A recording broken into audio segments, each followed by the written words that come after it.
How dreams can anticipate death and point to the afterlife. Death is one of the greatest mysteries of human existence, the inevitable fate that unites us all. Whenever man is confronted with something mysterious and unknown, such as the origin of the world, death, the afterlife, etc., the unconscious produces symbolic representations. Thus, in all religions, a doctrine of the afterlife is handed down as a myth, a perennially recurring pattern that symbolizes a fundamental concern of the human condition. Life after death is a mythologem, a universal idea or motif that belongs to the structural elements of the psyche, which is essentially real, and on which all religions are ultimately based on. Psychologically, we would say we are dealing with an archetype or primordial image, an inherited pattern of behavior of humanity. Religion, myths, fairy tales, ideals, fantasies, and dreams are indispensable for understanding what the unconscious, that is to say, our instinctive world, says about the fact of the proximity of death. While elaborate mythological material necessarily goes through a layer of cultural material which may obfuscate the original unconscious material, dreams, on the other hand, are spontaneous, unprejudiced expressions of the unconscious, and as such a dream may be our most objective criterion by which to judge the true nature of death. In Jungian psychology, it is known that dreams cannot be manipulated, except in rare cases of lucid dreamers, as they are in a way the voice of nature in us.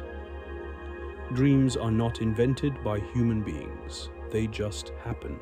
They are not superfluous, and only tell us what we need to know, and are not there to satisfy our intellectual curiosity. Dreams are the purest products of the unconscious.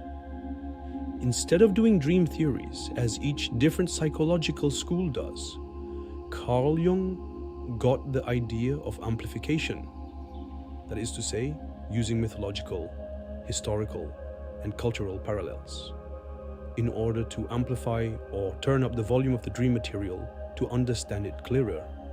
So, if there is a bird, one would ask, what symbolic role does the bird play in the fantasies, religions, myths, etc., throughout all humanity? Much of the literature on the subject of death deals with the development of the personality in the phase of death, describing primarily those processes of consciousness which are externally observable and can be articulated. Events which take place in the depths of the unconscious, however, are seldom talked about. So what do dreams tell us about death? This question led Jungian analyst Marie-Louise von Franz to write her groundbreaking book on dreams and death, where she explores what the unconscious tells us about death, and if there is indeed life after death. After the first publication of this book, she and her colleague initiated a research project, The Alchemy of Death, on the question of post-mortal existence, having collected about 2,500 dreams. In all of these dreams, not a single one points to a final end, but rather always to a great change or transformation. From her work with older patients, von Franz came to recognize how the dreams of older people produce these insights. She writes, "It is in fact true, as Jung has emphasized, that the unconscious psyche pays very little attention to the abrupt end of bodily life and behaves as if the psychic life of the individual, that is, the individuation process, will simply continue. The unconscious believes quite obviously in a life after death. Dreams show us that death is not an end, but a transition into another kind of existence. Death is indeed the end of our bodily existence. However, most of us are so strongly identified with our body and are therefore inclined to think that when the body is dead, everything is finished.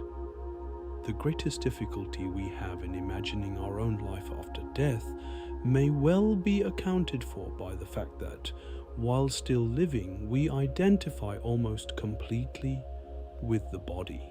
In Hinduism, the goal is to detach oneself from the ahamkara, ego or everyday self, and know that one is the Atman, true self or essence that transcends one's physical body.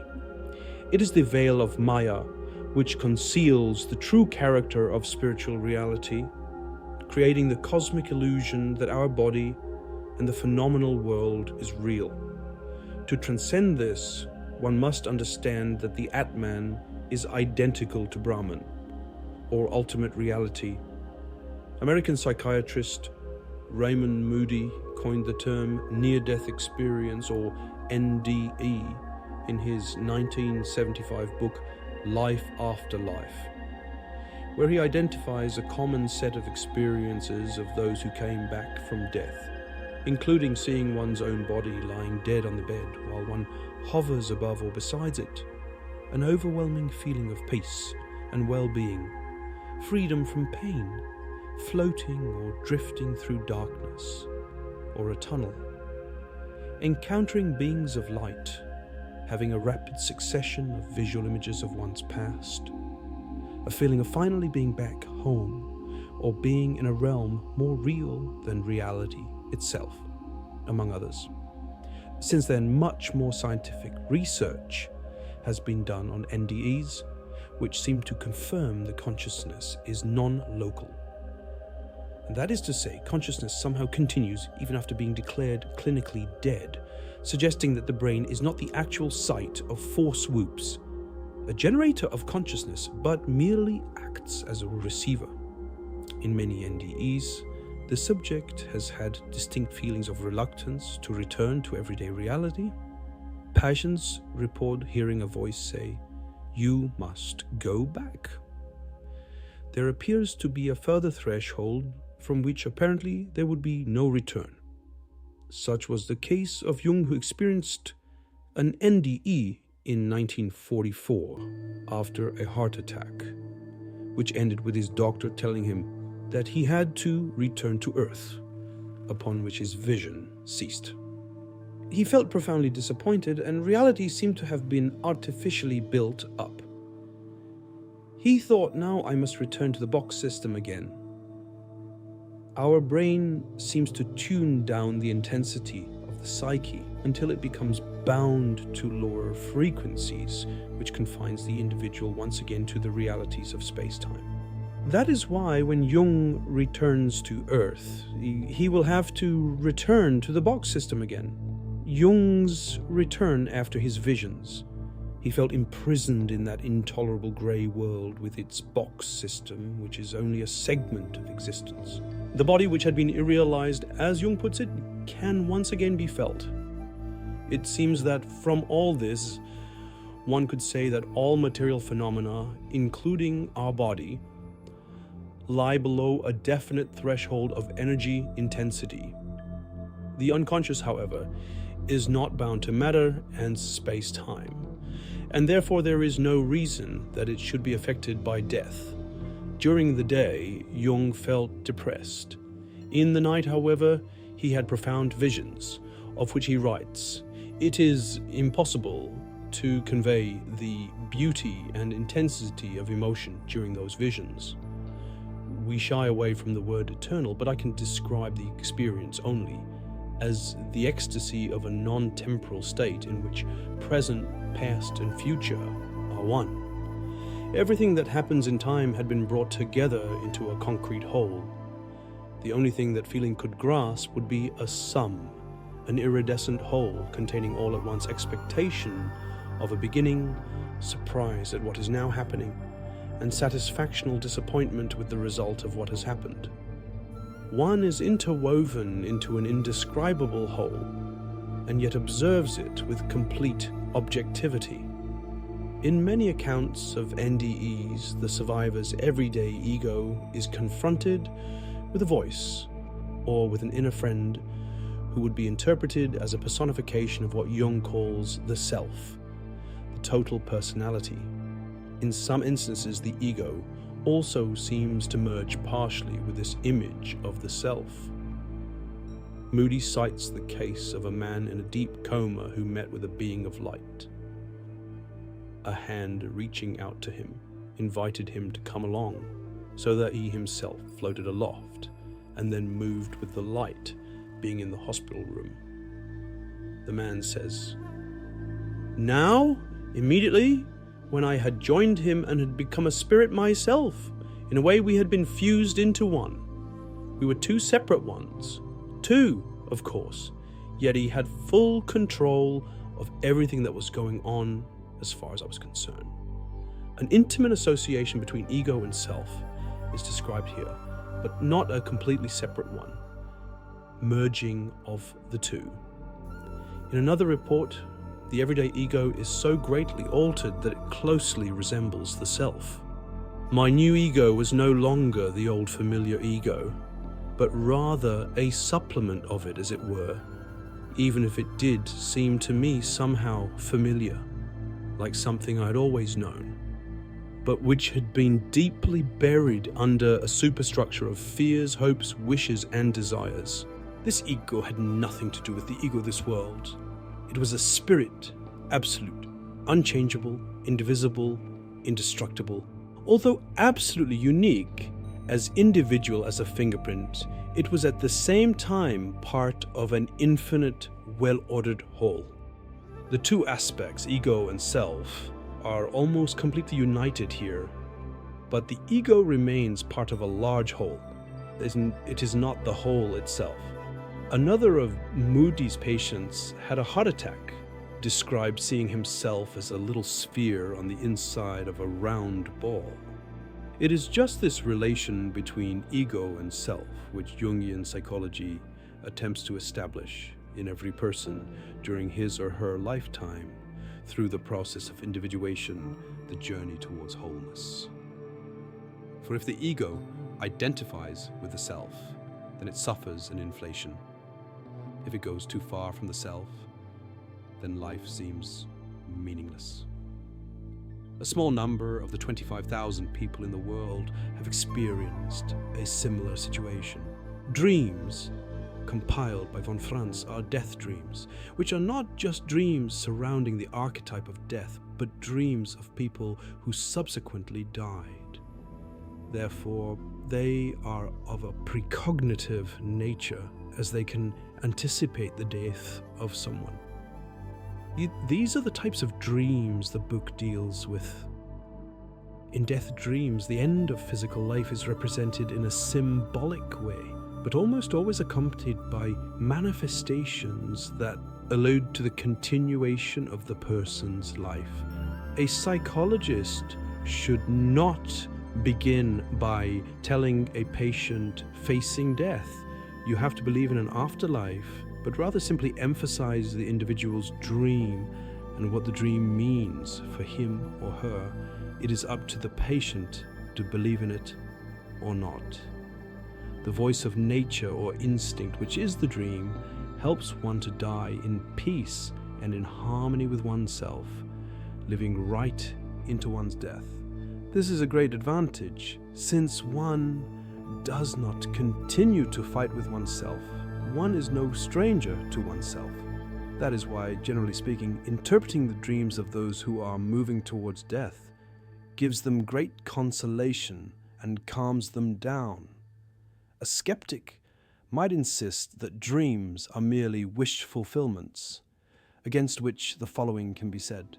It is not at all consistent with general experience that dreams only reflect unconscious wishes.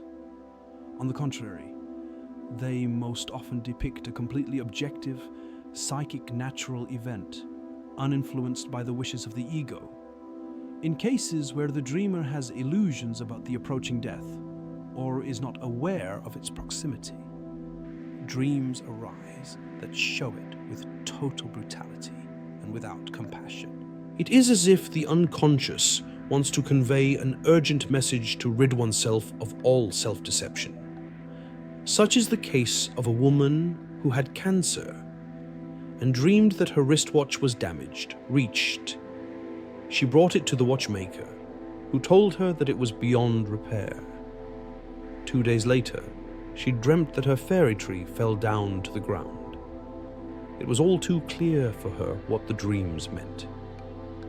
It was a terrible shock for her, but she had accepted her fate.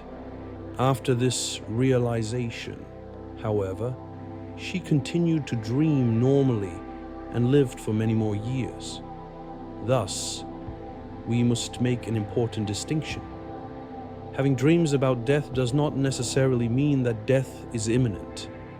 There are death dreams that indicate one's death, and dreams about death that occur to people in order to have them face death, and can be interpreted more as a memento mori, meditation on one's mortality. Whether that person would get his salutary shock and continue to live, or if it actually means that one will die, that one is never quite sure of until the end has come. Von Franz points out, however, that there is sometimes a kind of uncanny feeling that a certain dream forebodes death, but that is more of a parapsychological feeling. Scientifically, one couldn't give any reasons why one death means actual death and another means only the problem of death.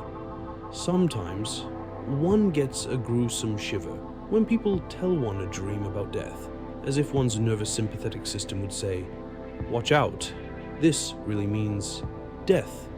One of von Franz's old colleagues said, "So, the other person who told this story told him that he had a dream. He had a dream where he had a very severe illness and had a dream that said, you can go on living if you want. He made a great effort and he recovered. We are free to choose. Other times the dream says, it's your destiny to die. There is destiny and freedom at the same time. One of the functions of dreams is a preparation for some approaching phase or threshold in life. Death is such a threshold for which the unconscious wants to prepare us. While people of all ages can dream of death, they are more frequent in the second half of life. This is because during midlife, when most people have reached the top of their external life, physically, biologically, and sociologically, the psyche starts a natural preparation process towards death in order to attain inner maturation.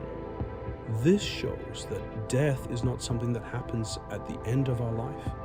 It's an opus magnum, a great work, and the effort that we make, the conscious realization, is completely essential. We can thus say that since midlife, we are starting to live towards this eternalization. In some cases, death dreams can appear at a young age. In Man and His Symbols, Jung writes about a case in which he was approached by a psychiatrist who had received a booklet of a series of 12 dreams as a Christmas present by his 10-year-old daughter, written when she was 8. They were some of the weirdest series of dreams Jung had seen, 9 of which centered on the archetypal themes of destruction and restoration. The girl had dreams one would expect in an aging person who is approaching death. Indeed, they were confirmed to be death dreams, as 1 year later she died on Christmas of an infectious disease. There are also cases in which someone dreams about the death of some other person, usually one that is close to him or her. A colleague of Jung's was suffering from a deadly gangrenous fever. A former patient of his, who had no knowledge of the nature of his doctor's illness, dreamt that the doctor died in a great fire. At that time, the doctor had just entered a hospital, and the disease was only beginning. 3 weeks later, he died. Just before Jung's death, his friend, Lawrence van der Post, who was on a voyage from Africa to Europe, had a dream of Jung waving a kiss. He said to his friend, "I'll be seeing you." On that very day, nature joined the event and lightning struck Jung's favorite tree in the garden. This spectacle of old age would be unendurable did we not know that our psyche reaches into a region held captive, neither by change in time nor by limitation of place. In that form of being, our birth is a death, and our death is a birth. The scales of the whole hang balanced. The scales of the whole hang balanced.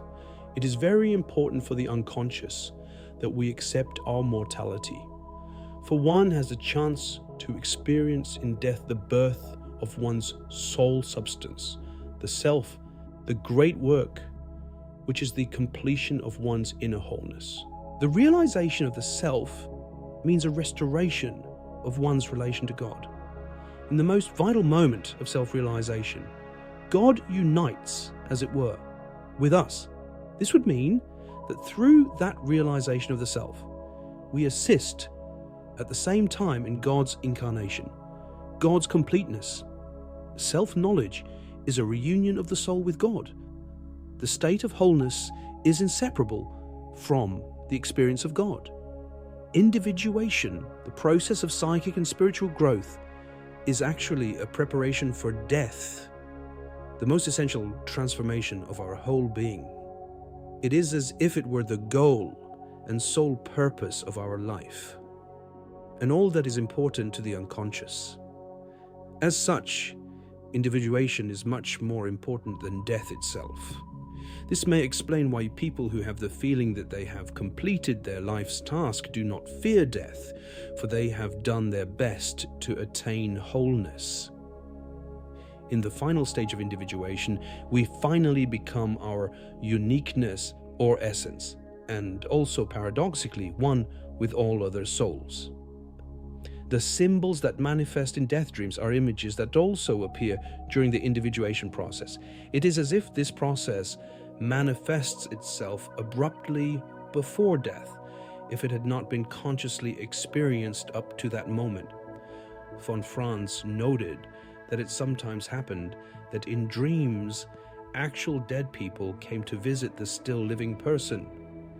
This special category of dreams is known as metapsychic or otherworldly dreams, which usually have an intense emotional impact on the dreamer and are characterized furthermore by a unique, indescribable feeling, a touch of eternity.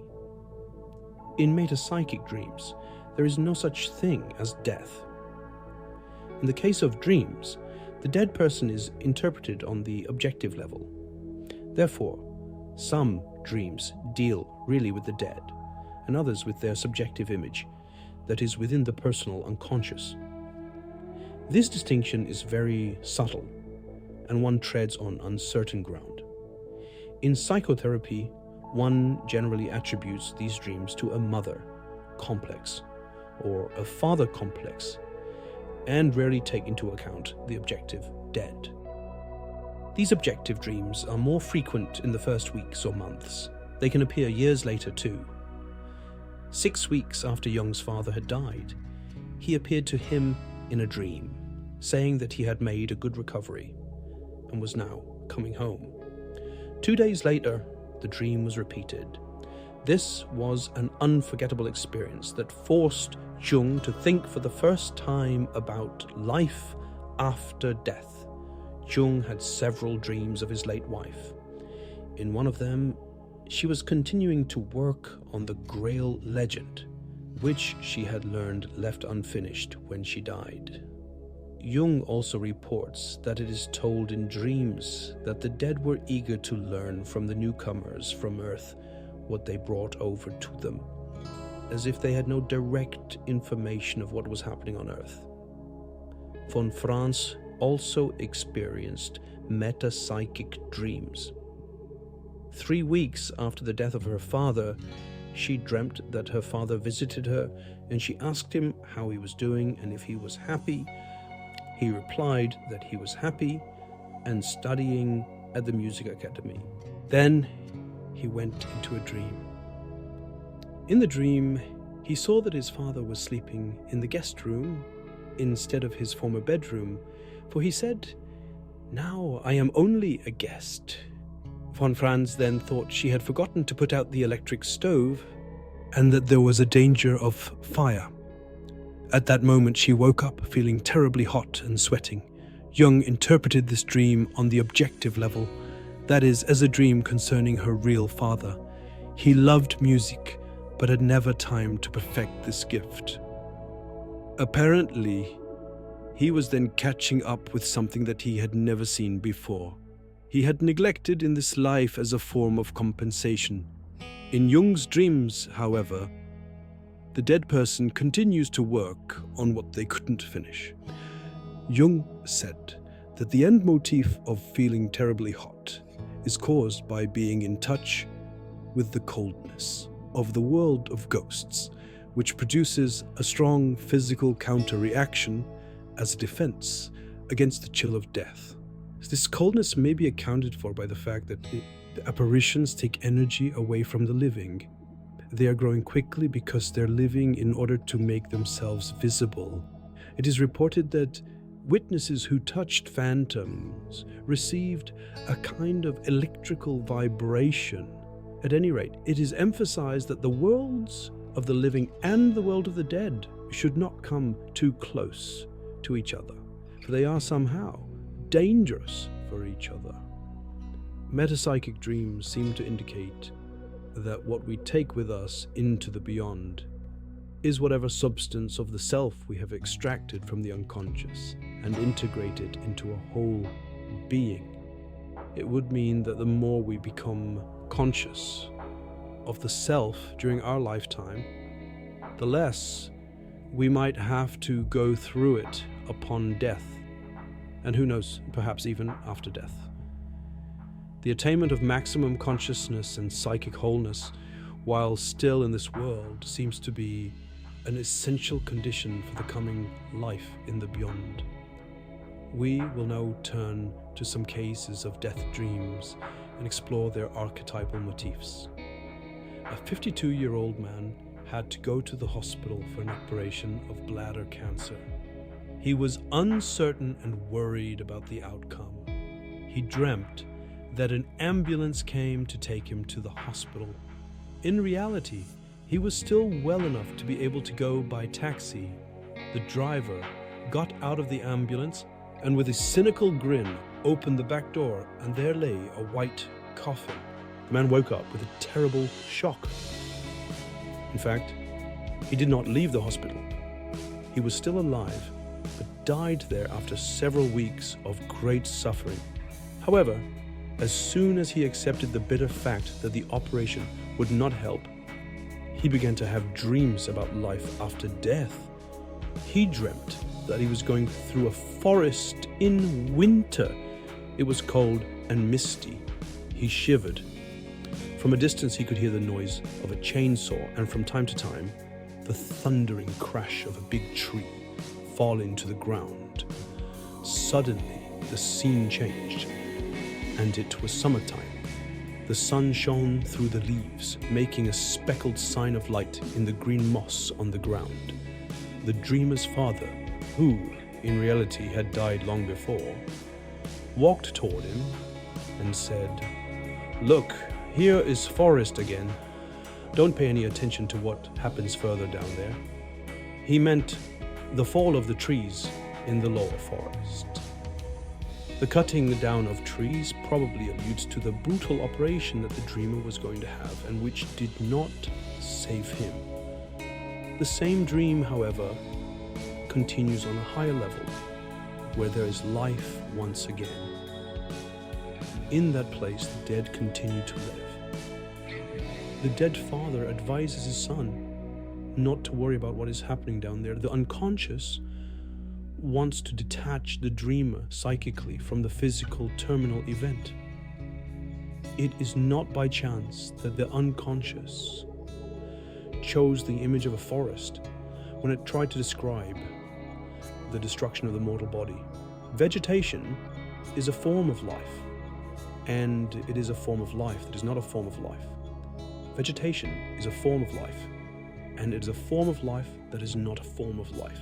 That directly grows out and feeds on organic and inorganic matter. This is an image that the unconscious often uses about death as if to say, the disappearance of the person in death is not total. There is something that remains underground, and from there, a life returns. Plants disappear during autumn and then grow back from the roots in the spring again. A man in his 40s visited von Franz for a single consultation. He had received a terminal medical diagnosis and could not accept it. The night after he received his diagnosis, he dreamt the following. He saw a green, half-high, not yet ripe wheat field. A herd of cattle had broken into the field and trampled down and destroyed everything in it. Then a voice from above called out, "Everything seems to be destroyed, but from the roots under the earth, the wheat will grow again." In this dream, von Franz saw a hint that life somehow continues after death. But the dreamer did not want to accept this interpretation.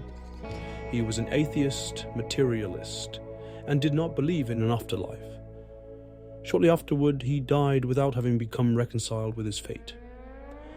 This dream reminds us of John 12:24. "Truly, truly, I say to you, unless a grain of wheat falls into the earth and dies, it remains alone. But if it dies, it bears much fruit." Death is often represented as an old man with a sickle or scythe, the instrument of the harvest god Saturn, who reaps the corn, and man is like the wheat he cuts down. The Egyptian god Osiris, with whom every person became identical to after death, was simply called wheat. The grain which is put in the ground is the dead Osiris, and the grain which has germinated is the Osiris who has once again renewed his life. The Egyptian paradigm is the field of reeds, a fertile land where wheat and barley grow much higher than in our world. Egyptians would put wheat grains and flower bulbs inside the mummy bandages or in a container near the dead body and pour water over them.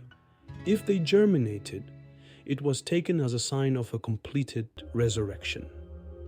It is a widely spread archetypal concept that the dead, like vegetation, come back to life. Vegetation represents the psychic means or the mystery of death and resurrection. For this reason, the image of vegetation appears repeatedly in the dreams of terminally ill people. Flowers, too, are a widespread archetypal image for life after death or for the eternal within us.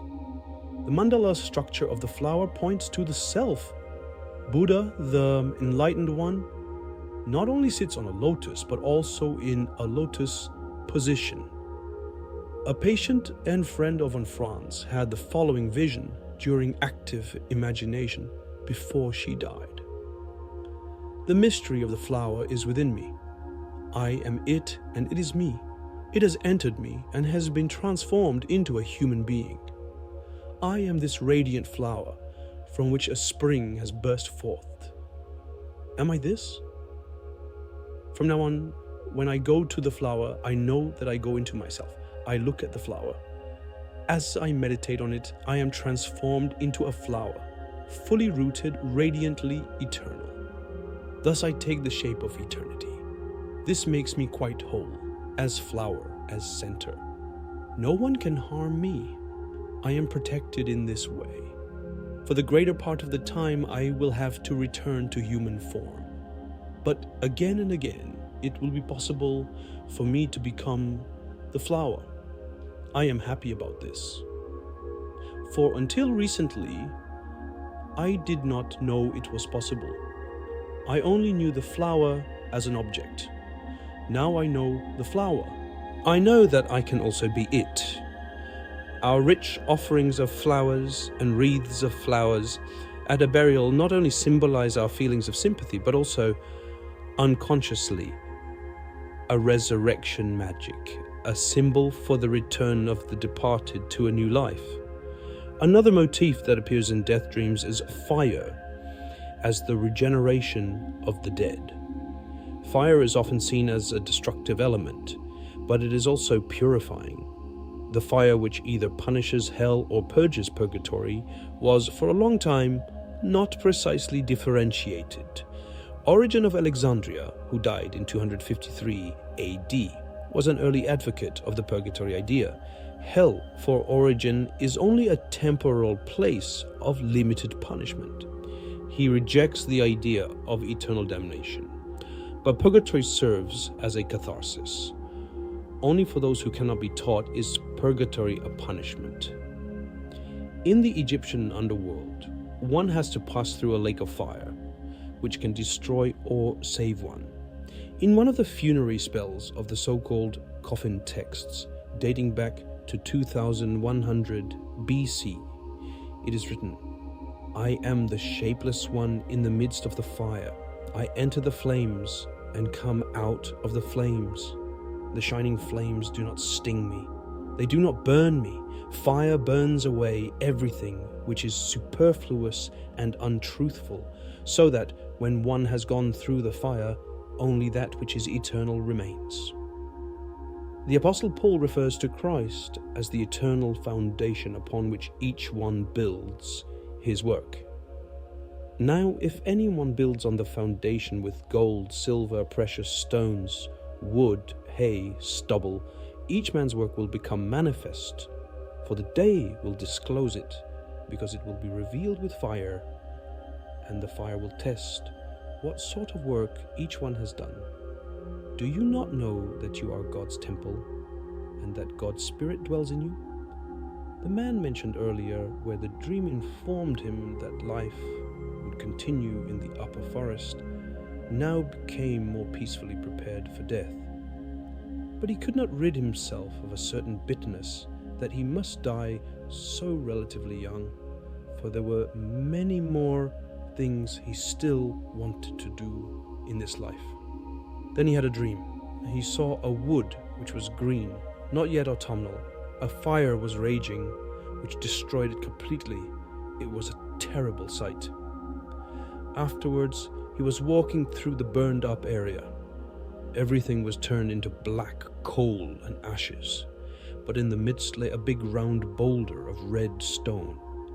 It showed no trace of the fire, and the dreamer thought that one the fire has not touched or even blackened. The fire destroys all vegetation, but when it is over, something indestructible remains. This is the lapis philosophorum, philosopher's stone of the alchemists, a symbol of the self. Many alchemical texts explicitly state that the stone is able to withstand fire. From the very beginning of alchemy, the making of the lapis was linked with the idea of death. The prima materia, or basic material necessary to create the stone, must go through the stage of the negretto, or blackening, which is related to the alchemy. In the second stage, the albedo, or whitening, which purifies the soul. And finally, the third stage, the rubedo, or reddening, where the opposites of sun and moon are united and where the lapis is created, putting an end to the great work. The man had to die by death, by a catastrophe, but his innermost core, the red stone, would remain untouched. Thus, the lapis is a symbol of that form of the dreamer's existence which will continue to exist after death. The philosopher's stone was conceived as the mortal body of the dead, which is associated with the mummification process of the ancient Egyptians, who would bathe the corpse in natron, a naturally occurring salt. The roots of the word natron come from the Egyptian word nater, meaning God. Thus, the corpse was literally bathed in God's liquid in order to become deified and eternalized. Jung's last dream he was able to communicate before his death also involved an alchemical symbol of wholeness. He saw a great round stone in a high place, a barren square, and on it were engraved the words, "And this shall be a sign unto you of wholeness." Then he saw many vessels to the right in an open square, and a quadrangle of trees whose roots reached around the earth and enveloped him. And among the roots, golden threads were glittering. The motif of the stone also appears in the death experience of a man killed in the war. In a state of unconsciousness from which he awakened only briefly, he saw his mother and father, then wandered with them in the mountains through a blossoming landscape. I found a large stone and turned it over. It was weightless. On the back of it, there was a large number of the most beautiful mountain crystals.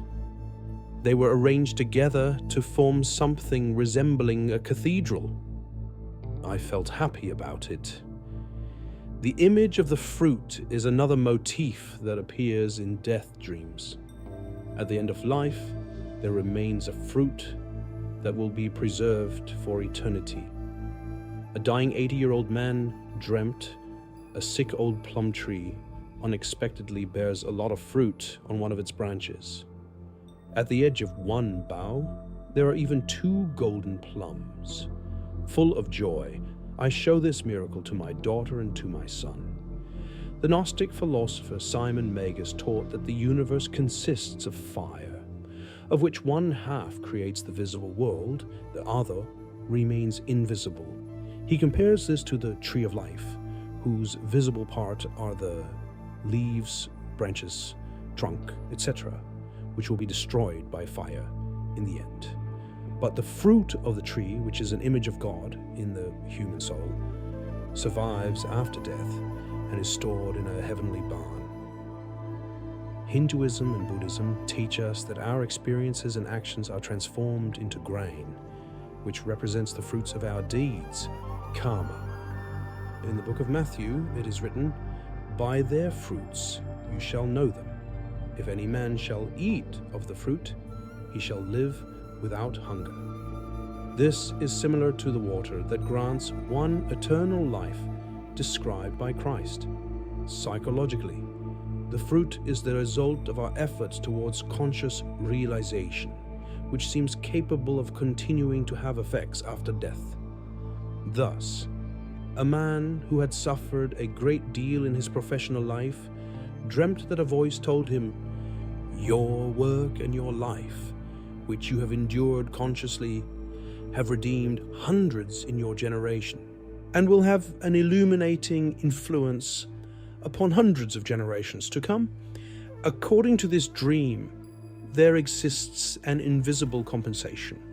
Suffering and pain, which are consciously lived, seem to have their own rewards, their fruit, but often only in the beyond, as is indeed emphasized in Christianity. Thus, consciously lived suffering has a redeeming effect on the past and on the future of humanity, an effect which is exerted invisibly from the beyond or the collective unconscious. And this fruit is often described as the gold fruit, the philosopher's stone, the diamond body, etc., symbolic of a unique quintessence, the goal and completion of existence. This is a remarkable take on suffering, for there is nothing worse than meaningless suffering. Von Franz was once consulted by a woman who had a schizophrenic episode and was in an awful state. She told von Franz, "What is the meaning of my suffering? What is the meaning of my life? I am ruined. Even the medication isn't helping me anymore. What meaning can you give to my life?" Von Franz replied, "You are suffering for God." And she fully understood, and she said, "Thank you, now I can live." It is the meaning of life that keeps us alive against even very unfavorable conditions.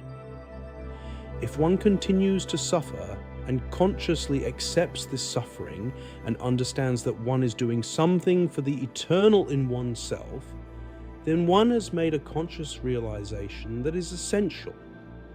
And then, when one dies, there will be a fruit. Perhaps this is what the book of Job points to.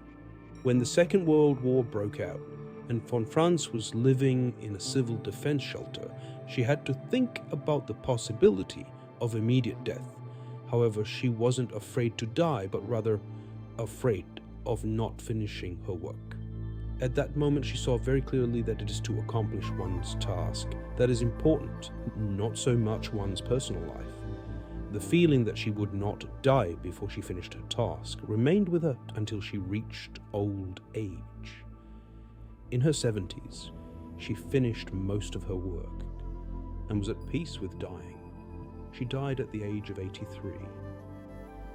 Jungian analyst Edward Edinger reports the following death dream from a patient. I have been set a task nearly too difficult for me. A long journey and a fog of hard and heavy wood lies covered in the forest. I must uncover it, saw or hew from it a circular piece, and then carve through the piece a design. The result is to be preserved at all cost, as representing something no longer recurring and in danger of being lost. At the same time, a tape recording is to be made, describing in detail what it is, what it represents, its whole meaning. At the end, the thing itself and the tape are to be given to the public library. This unique quintessence is to be stored in a collective library as a kind of spirit treasury, which resembles Simon Magus' idea of a heavenly barn into which the fruit is brought. A colleague of von Franz once analyzed a 29-year-old woman who was terminally ill. The cancer spread into the brain, and she became unconscious. Her analyst continued visiting her and sat silently by her bed. One day she suddenly opened her eyes and was fully conscious, and told the analyst that she had dreamt of standing beside the hospital bed and the sun was shining into the room. She was feeling extremely well, as she had never felt for years. The doctor came in and said, "Yes, you are cured. You can put your clothes on and leave the hospital." Then she looked back at her bed and she saw herself lying with closed eyes, dead. One day later, she died. Her death is represented as a cure. This dream reminds one of Socrates' enigmatic last words, "Crito, we owe a cog to Asclepius. Pay it and do not neglect it." Socrates invokes the only god known to revive the dead, thanking him for healing him of the sickness of life by the cure of death.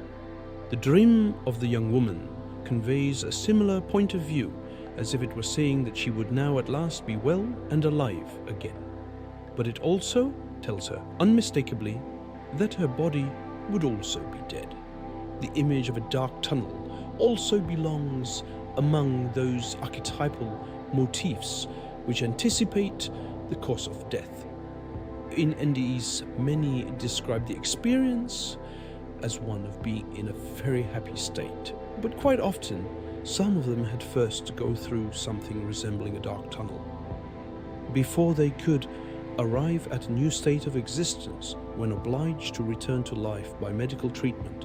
Some of these patients report that they had to come back through the same passage by which they departed. The dark passage is represented in dreams as a journey to the west, to the place of the setting sun. According to von Franz, the image of the journey in dreams is the most frequent occurring symbol of impending death. We find the motif of the journey most extensively in the Egyptian mythology, where the souls complete their journey with the sun god Ra in his solar bark. The journey to the beyond follows the path of the sun, beginning with a descent into the underworld and leads to the east, where the deceased return to life. The directional burial orientation of numerous ancient and still existing cultures also point to this idea that the resurrection is at the same time something like a new sunrise. Psychologically, the sun is a symbol of the source of awareness. The longing for light is the longing for consciousness. The meaning of light also lies behind the widespread customs of lighting candles and letting them burn in mortuary rooms, tombs, and graves. This is a form of analogy magic through which new life and an awakening to new consciousness is granted to the deceased. Death is described in dreams sometimes not as a tunnel passage, but as a heavy dark spot which spreads out and hangs over the dreamer, or as a cloud which completely obliterates all view of the outer world. In the last dream of the woman who saw the flower in her active imagination, she had a black spot in her eye. This black spot was death, which darkens the eyes and puts an end forever to all sight of the outer world. The spirit of discouragement is related to the fact that the ego still lives and looks too much toward the outside, at the visible world, and does not yet sufficiently see the reality of the soul. A young woman, before dying unexpectedly during a surgical operation, dreamt that she saw a blackbird in the depths of the lake. It was dead, and she felt great sympathy and wanted to dive in to save it. Her husband told her not to do it, for it is right this way. Then she saw that the eye of the bird was a diamond that shone brightly. The initial darkness in the beyond is a state of profound depression and a feeling of complete meaninglessness. This spirit of discouragement appears in many people facing death. It may serve to detach the consciousness of the dying person from the outer world, which is experienced as meaningless, futile, and unreal. This gloomy image reminds one of some of the experiences reported by Moody, in which his witnesses are said to have spent some time in a kind of in-between region or limbo, where shadowy spirits of the dead wander about mindlessly. He writes, "What you would think of as their head was bent downward. They had sad, depressed looks. They seemed to shuffle. They looked washed out, dull, grey, and they seemed to be forever shuffling and moving around, not knowing where they were going, not knowing who to follow or what to look for. They seemed to be very bewildered, not knowing who they are or what they are." Another type of dreams that occur when approaching death is being visited by a stranger or burglar, that is, by someone unfamiliar, which unexpectedly enters one's life. A businessman in his mid-50s had the following first dream during analysis. He awakens in the middle of the night in bed, in a dark room halfway under the earth. A bright gleam of light streams in through the window. Suddenly he sees a stranger in the room, someone who fills him with such an inhuman, terrible fear that he awakens bathed in sweat. A year later, he was about to die from cancer of the spinal cord. A similar dream is reported from a man who died soon thereafter.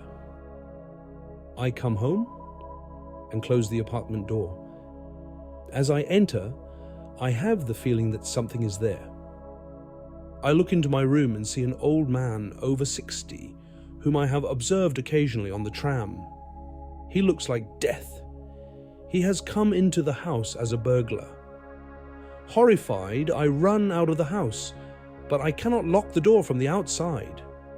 So I knock at the neighbor's door and call for help, but there is no one to be seen there, and no one opens the door for me. I am all alone. I go back to my apartment, where the sinister man is still in my room. Death also appears as a wolf or dog in dreams. In Egyptian mythology, Anubis is the canine-headed god of the underworld, and among the Aztecs, Xolotl is a dark-headed god of fire, lightning, death and misfortune, and also a psychopomp. In Greek mythology, the three-headed hound Cerberus guards the gates of Hades. The night Jung's mother died, an event of which he was not yet aware, he dreamt, "I was in a dense, gloomy forest. It was a heroic, primeval landscape. Suddenly I heard a piercing whistle. My knees shook. Then there were crashings in the underbrush, and a gigantic wolfhound with a fearful gaping maw burst forth. It tore past me, and I suddenly knew the wild huntsman had commanded it to carry away a human soul. The next morning I received the news of my mother's passing. Von Franz states that the terror-filled, uncanny aspect of the other appeared especially when the dreamer has yet no relation to death or does not expect it. It is actually God who brings death to man, and the less familiar one is with the dark side of the divine, the more negative one's experience of it will be. But the great religions have always known that death and life are part of the same divine mystery which lies behind our physical existence. The threshold is a typical motif in death dreams. An old woman dreamt the following. She sees a candle lit on the windowsill of the hospital room and finds that the candle suddenly goes out. Fear and anxiety ensue as the darkness envelops her. Suddenly the candle lights on the other side of the window and she awakens. The dream here contains an element of momentary fear and anxiety when the light is extinguished. Then the candle dematerializes and materializes again on the other side of the window, as if it had crossed a threshold of solid glass, suggesting that life would indeed continue in the beyond. The woman did not know why, but felt at complete peace. 4 hours later, she died. Von Franz compares this threshold to the event horizon in astrophysics, an invisible boundary surrounding a black hole. Nothing inside this can be observed from the outside, because nothing inside that surface, even light, can escape beyond it. Thus, everything which happens within the event horizon becomes unobservable. This natural phenomenon can be used as a simile for the threshold between life and death. The dead go over into another form of existence which we cannot perceive any longer, even though they might still be present in reality just as before. They are in the event horizon and are no longer observable, although some people get from time to time amazing glimpses of it. The image of light appears more often than any other image in death dreams and NDEs. It has been described as unusually bright and yet does not hurt one's eyes, or as a beautiful color unknown to us. When Jung had his profound visions after his NDE, his nurse told him it was as if he was surrounded by a bright glow. That was a phenomenon she had sometimes observed in the dying, she added. This presence of luminosity is like the indication of a light that exists somewhere else. Light has always been the symbol of conscious realization. That is why, when we understand something, it dawns on us. We are illuminated and we see clearly. The alchemist Gerhard Dorn describes such light as a window into eternity, a window which opens itself for the adept.